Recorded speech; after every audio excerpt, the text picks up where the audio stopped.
The drama is set in Scotland, and three witches appear as they know the civil war will end this day and plan to meet Macbeth. When do you want to hang out again? When the war has ended. There we can meet Macbeth. Fair's foul, and foul is fair. fair. Hover through the fog and fill the air. As Duncan, the president of Scotland, waits in his camps outside the war and is informed that Macbeth has won the war against the rebellions of Macdonald. Duncan is also informed that the traitorous Secretary of Cawdor is defeated. The Secretary of Cawdor is sentenced to death, giving Macbeth the position of Secretary of Cawdor. Ross then leaves to deliver the news to Macbeth.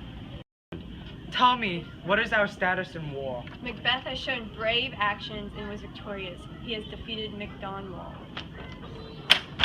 Hey Ross, The Secretary Cawdor has been defeated.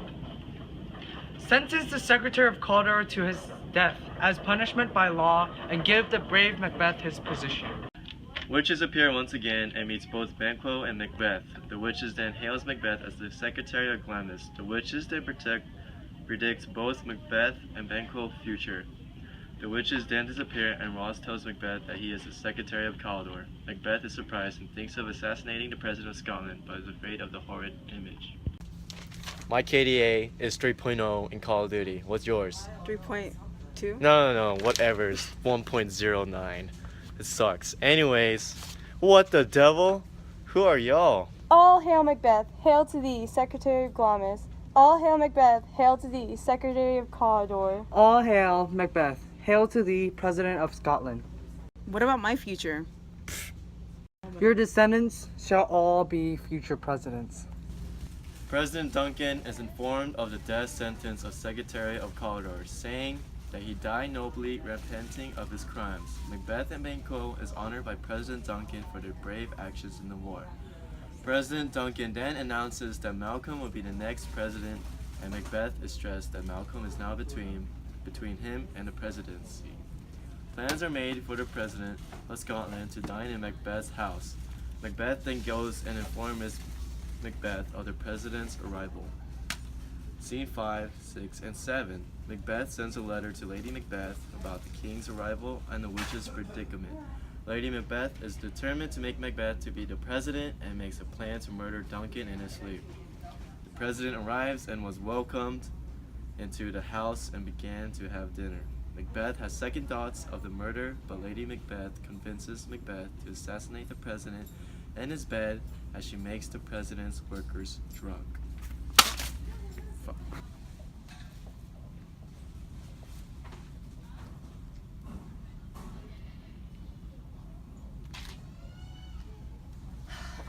Dear God of evil, give me the courage to be able to succeed in this murderous plan.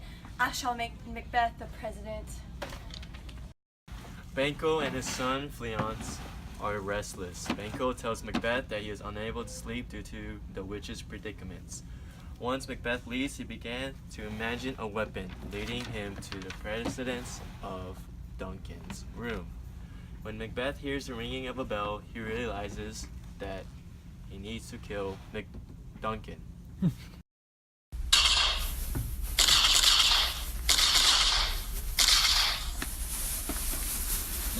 Look at the bell.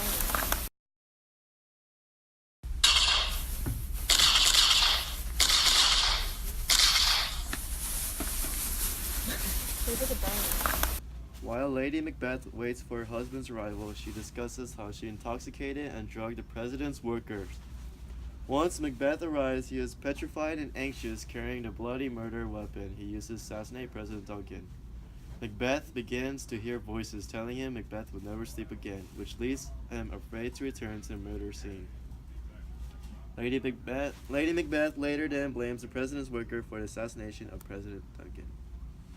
Bro, did you hear about that awesome party at 5 last night?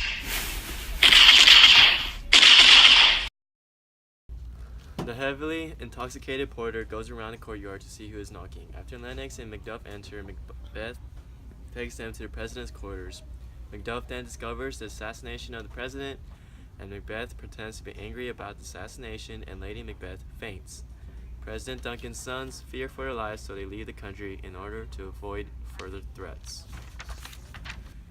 Banquo wonders if the prophecy about his son would also come true. He begins having suspicions of Macbeth's involvement in the murder of the President Duncan. Macbeth invites Banquo and his son Fleance to an honorary banquet and evening. However, Macbeth is secretly plotting to murder him and his son while they are away for the day. This is because Macbeth fears that murdering Duncan would have been all for Fleance's future, rather than for one of his sons. Macbeth persuades a murderer to carry out his plan. Macbeth is now king. I wonder if my sons will be kings too. What's up, Banquo? You coming to my party tonight? Yeah. Alright. I have an important mission for y'all.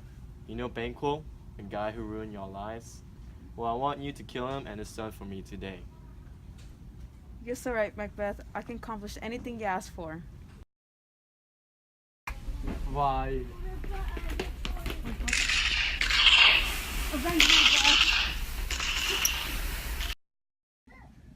Lady Macbeth and Macbeth discuss the terrible dreams they have been having all due to the guilt of killing Duncan. They both agree to hide these emotions, but Macbeth hints to his wife about his plan to kill Banquo. While Banquo and Fleance are away, they are greeted by the murderer hired by Macbeth. They kill Banquo, and Fleance manages to escape before he is killed. And Macbeth is informed of the death of Banquo, but Fleance avoided death. When he enters the party, he is alarmed by the ghost of Banquo sitting on his throne. Lady Macbeth tries to explain to everyone that he is just suffering from a childhood illness. Macbeth continues to rant, so Lady Macbeth dismisses the guest. When alone, she calls Macbeth a coward. Macbeth then expresses suspicion about the absence of Macduff and states that he will visit the witches tomorrow. What is that? Is that Banquo? Oh, ignore him. He's just been sick since childhood. No, that is a ghost. I'm pretty sure that's a ghost. Get out of here, Banquo. Oh wait. Ghost. Okay, guess. Looks like the party's over, so get out. You coward, what is your problem? Where's Macduff? Well, did you even invite him? I don't know. I'll go see the Weird Sisters tomorrow. I'll do anything to protect my throne. Hecate, the goddess of witchcraft, scolds the three witches for solely dealing with Macbeth. She intervenes by planning their next meeting with Macbeth. She plans to make him overconfident, which will cause his downfall. Hubris. Stupid witches! Y'all could never do anything right. Now he must die. I'll make him arrogant and create spirits that will lead him to his downfall.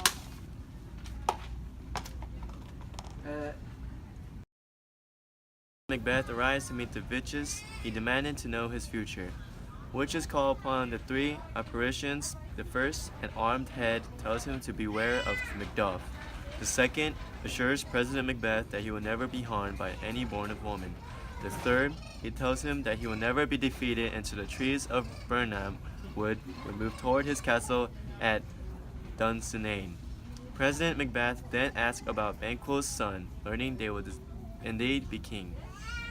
Double, double, toil and trouble, fire burn and cauldron bubbles.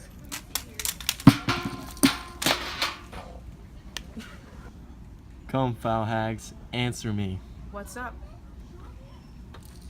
You all are the ones who topple churches and destroy ships. Speak, demand, and we shall answer. Tell me of my future. Come high or low, thyself and the office defies show. Macbeth, fear Macduff, the Thane of Fife, he is your mortal foe. No man born a woman shall harm you. Macbeth shall never be vanquished until great Burnham Wood comes to Dunsinane. Lady Macduff is visited by Ross, who tries to convince her of her husband's wisdom. However, she believes him as a coward and tells her son, Sira, that her father is a traitor, even though her son was already there when she talked with Ross. A messenger comes and warns them, but to no avail, murderers burst in and kills everyone, including servants. Mother, where's Daddy? I don't know, but he's a swine and a coward. BAM! BAM! Oh. Macduff comes to England and tries to convince Malcolm to go back and fight for the throne. After he was sure of Macduff's honesty, Malcolm tells Macduff that he has 10,000 troops ready. Ross comes in and tells Macduff, paranoid Lady Macbeth is observed by a concerned attendant. She is washing blood from her hand. Her actions concern the doctor. But he did not dare mention the forbidden thought in his mind. The doctor tells the attendant to watch Lady Macbeth. Scottish rebels have come to Burnham Wood to join Malcolm and his English army of 10,000 men strong. The rebels want to topple Macbeth and protect the people from his tyranny. Malcolm and Macduff invades Macbeth's house, and Lady Macbeth commits suicide because of her unstable mental health, because she felt regretful for the death of Macduff's kin. Macbeth hears of the news, but because he become a sociopath, he fears nothing now. A messenger comes and reports to him that Great Burnham Wood is coming to Dunsane, saying that the third prophecy is true, and Macbeth charges to the final battle. I finally found you. You can't kill me. I was born out of my mother's womb. Okay. You shall die. All hail the new king. Macbeth is dead.